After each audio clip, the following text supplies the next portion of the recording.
Hello all. So in this video we'll try to understand the key ideas from the book Key to Health, written by Mahatma Gandhiji. So in this book, Gandhiji tries to convey his wisdom with respect to health related aspects which are very much ignored in the current developmental paradigm. So let us begin. The whole book is, although being short, is divided into two parts. That is, the first part talks about human body, air, water, food, condiments, tea, coffee, and cocoa, intoxicants, opium, tobacco, and brahmacharya aspects. And in part two, it talks about the five panchabhutas, that is earth, water, akash, that is ether, sun, and air. So these are the two broad divisions of the book. So we'll discuss each of these in a short series. So to begin with, before delving into the aspect of part one, human body, we have to understand the meaning of health. So Gandhiji, in the initial part of the book, conveys the idea of what does health mean in simple terms. First, he says that health, simple terms, means a body being at ease. So the body is at ease. So that is a simplistic way of putting it.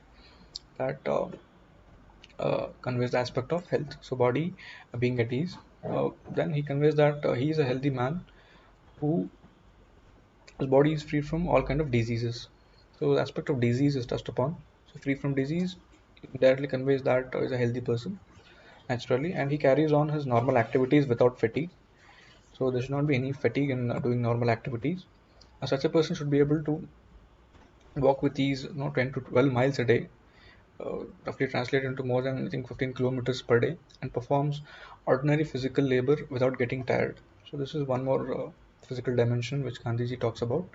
He can also digest ordinary simple food, the digestion process.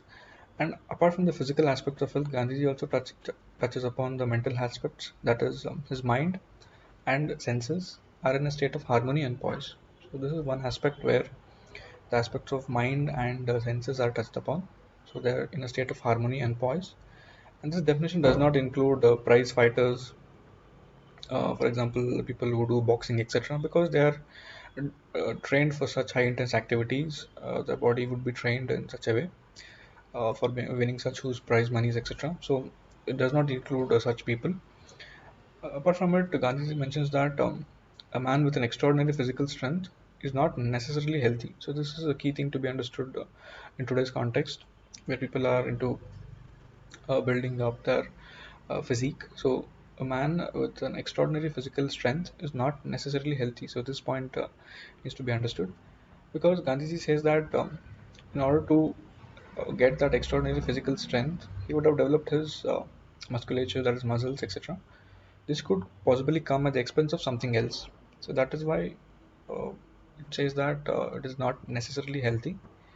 Apart from it, this part that it is necessary to have enough knowledge of a human body.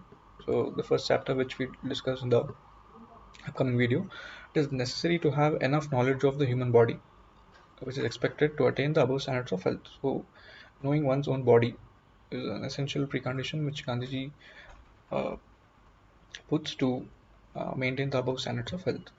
So, as we know, this is the famous evergreen quote which Gandhiji has told, that it is health which is the real wealth and not pieces of gold and silver.